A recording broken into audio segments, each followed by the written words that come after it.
Good evening everyone. Kamusta po kayo? Ang ating pong pag-usapan ngayon mga kababayan ay ito pong tungkol pa rin po doon sa endorsement ng PDP Laban, ruling party ng Pangulong Duterte, sapagkat kapansin-pansin po ngayon na naiinggit at halatang naiinggit ang mga oposisyon sa pagka-endorso ni Marcos. At ngayon po ay binabanatan na nila ngayon ang PDP Laban Party. So bago po tayo magpatuloy, mangyaring mag-subscribe na po yung mga hindi pa nakapag-subscribe at sa Money TV komentaryo. At pakilike na lang po ninyo, i-share at pindutin na rin po yung notification bell para updated po tayo sa ating mga bagong video. At tulad po ng ating issue natin pag-usapan ngayon ay ito pong pagka-endorso ni BBM o Bongbong Marcos sa ruling party ni Pangulong Duterte ay nag-iwan po ng maraming reactions.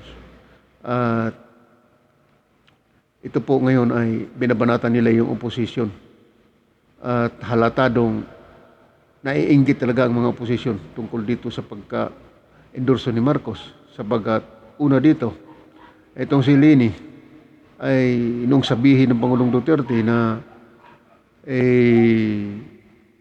dapat ang magiging kapalit niya ay abogado. Kaya naman doon mga kababayan, si Lini Robredo ay natutuwa siya doon. Akala niya siguro seryoso yung pagkasabi ng ating Pangulo. Alam niyo naman si Pangulong Duterte ay mabiro din. Kaya doon po ay umaasa siya na may siya ang ma-endorso. Kaya po, doon po sa kay Isko, isa pa rin ito na umaasa din po siya na siya ang basbasan o endorso ng Pangulong Duterte na bilang ruling party standard bearer. Ito si Isko, mga kababayan, ay matagal nang maasam-asam ito, atat na ito na ma-endorso. Kasi umaasa talaga po siya na siya ang babasbasa ng ating Pangulo.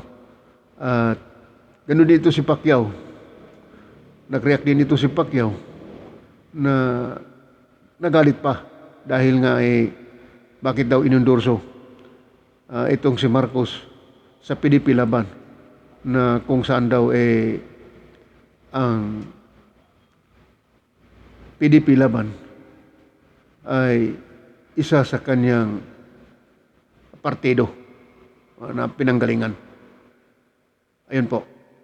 So ito dito mga kababayan sa issue na ito ay masalimuot din, sapagkat ito nga, yung mga opposition ngayon ay naiinggit at inuupakan na nila itong PDP Laban. Sapagkat ang PDP Laban ay nahati po yan sa dalawa. Itong paksyon ni Coco Pimentel at Secretary Jose. Yan po. Ngayon, ang sabi ni Pimentel dito, Senator Pimentel, ay sila ang may karapatan o sila yung original na kaanib ng PDP Laban, sapagkat ang kanya nga pong ama ang nagtayo nito. At ito ay dinisenyo daw po ng parteng ito upang labanan po daw ang diktadura sa panahon ni ama ni Bongbong Marcos. Ayan po. So dito, dahil dyan sa mga kaguluhan ngayon ng opposition at nagkaroon sila ng mga hindi pagkakasundo, at mula pa naman noong nag-umpisa ang kampanya ay hindi na sila magkakasundo. Ngayon po lalong lumala, sapagkat hindi naman talaga sila ang binasbasa ng Pangulo at kundi si Marcos. Ngayon po, ang isa pang issue dito na kapansin-pansin ay hindi lamang sa mga oposisyon, kundi itong si Isko Moreno ay may mainit din itong usapin tungkol doon sa pagkabinta ng Divisoria Public Market. At hindi natin alam kung bakit ibininta nito ni Mayor Isko Moreno doon sa private sector. Ngayon po yung mga tao, mga vendors ay nagwawala, nagagalit sapagkat wala nga pong notice na ibinigay sa kanila. Ayun pala ay naibinta. Ang kinakatuwiran ng Manila government dyan ngayon, matagal na raw po daw yung naibinta noong 2021 pa rin daw po. So, ibininta po daw yan nang nagkahalaga ng 1.5 billion. So, dito si Mayor Isko Moreno dapat ipaliwanag niya ito sapagkat hindi po biro itong kanyang administrasyon dyan sa City of Manila na pati yung mga maliliit na vendors ay nasagasaan niya. So dapat ipaliwanag mo, Mayor, iyan sapagkat iyan ay seryosong mga bagay. Dapat itong pera na pinagbintahan nito, paliwanag mo yan at saan mo ginagamit yung pera. Plus 15 billion pesos na inutang nyo sa bangko. Yan po. So, kung i-add natin yan, 15 billion plus 1.5 billion, 16.5 billion. So, napakalaking pera po yan. At dapat hindi mo nahahanapin yung estate tax ni Marcos kasi marami ka naman pera na inutang. Mayor. Kaya, ito nakapagtataka batikos kayo kay Marcos tungkol dyan sa pera. Estate tax. Yun na pala naman ay marami kang pera. Bakit mo naman ibininta yung public market? Mayor. So yan po yung isa sa mga issue dyan. Ngayon na lumalabas na itong si Mayor Isko ay talagang nagkaroon ng maraming problema. Hindi lamang si Mayor Isko, kundi pati yung lahat ng oposisyon. Dahil doon nga po sa pagka-endorso ni Marcos sa PDP Laban. Yan po yung dahilan na ang mga oposisyon ngayon ay sira na. Si Mayor Isko, paano siya makapurma ngayon dito sa kampanya niya? Marami siyang mainit na isyo na ibabato laban sa kanya. Kung alam po ninyo ito. Ito po yung report dito tungkol po doon sa pagka-endorso ni Marcos. Ang sabi niya, dito po sa Inquirer ba ito? Ganito po pagkasabi, Presidential candidate and Manila Mayor Francisco Isko Moreno Dumaguso on Wednesday, March 23, and he did not feel threatened with the announcement of the Partido Demokratiko Pilipino Lakas ng Bayan, PDP Laban, to endorse the candidacy of former Senator Bongbong Marcos. Ayan po yung sinasabi niya. Dumaguso said he will just let the people judge the decision of the PDP Laban, which was mainly formed to oppose the Marcos reign in the past to endorse Marcos Jr. Wala po tayong magagawa kung bakit totoo naman po talaga yung PDP Laban ay isa yan na dinisinyo para lumaban kay Ferdinand Ederen Marcos noon. Pero sa ngayon, bago na po yung ating panahon lumipas na yun. Yung mga tao na nagmaniobra dyan o nagmanage dyan sa PDP Laban ay bago na rin po. Wala tayong magagawa kasi yan po yung pasya ng partido at masusi nilang pinag-aaralan ito. Ayan po. But I agree, sabi niya dito, it is not up for me to judge sa decision nila But I agree with you na ang partido na ito ay totoo sa kasaysayan. Binuo para sa labanan ng diktadurya. That is a fact. But to judge their decision today, bayaan ko na ang taong bayan ang naghusga kung iyon ba ay tama. Yun ba ay makatuwiran or morally acceptable. Sabi niya that this party is historically true, from to fight a dictatorship. That is fact. But to judge their decision today, let me let the people, sabi niya, decide if that is right. Is that reasonable or morally acceptable? Dumaguso said in an ambush interview.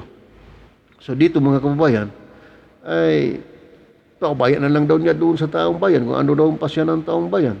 Pero inaamin niya mga kababayan na hirap na daw talaga siya sa kampanya dahil dyan sa pagka-endorso ni Marcos.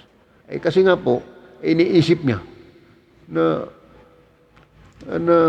siya ang endorso ng Pangulo. Kaya po, nahirapan talaga siya. So yan po yung dahilan na ay binatikos nila ngayon ng PDP Laban.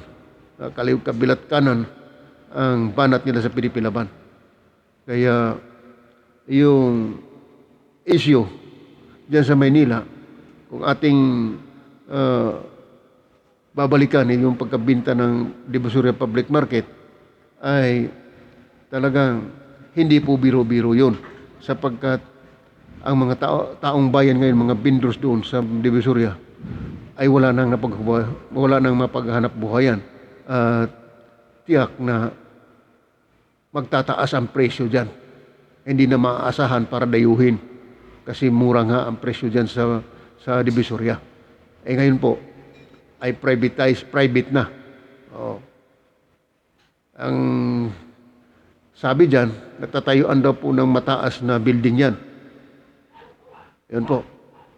Kaya itong mga salimuot na usapin dyan ay sana ipaliwanag ni Mayor ito.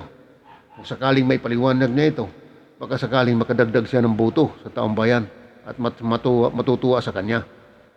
Pero sa ngayon mga kababayan, ay malabo po mangyayari yan sapagkat parang dinididma na ito ng lungsod ng City of Maynila ang isyong ito na bahala na yung mga vendors kung saan sila pupunta. Ngayon po ay pinaalis na. Ayan po. Kaya itong pagka-utang sa 15 billion nung una ay pilit na tinatanggi ito ng kanyang mga tauhan dyan sa City Hall.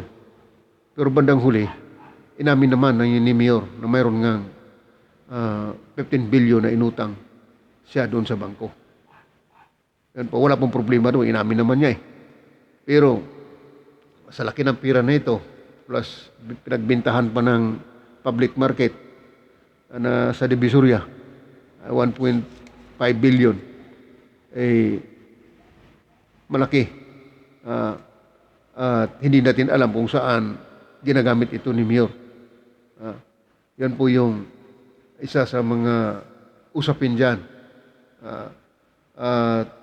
Ang mga oposisyon ay sirang-sira na, watak-watak na, wala nang lakas para sa kanilang kumpanya para po sa eleksyon. Kaya itong nangyaring ito ay isang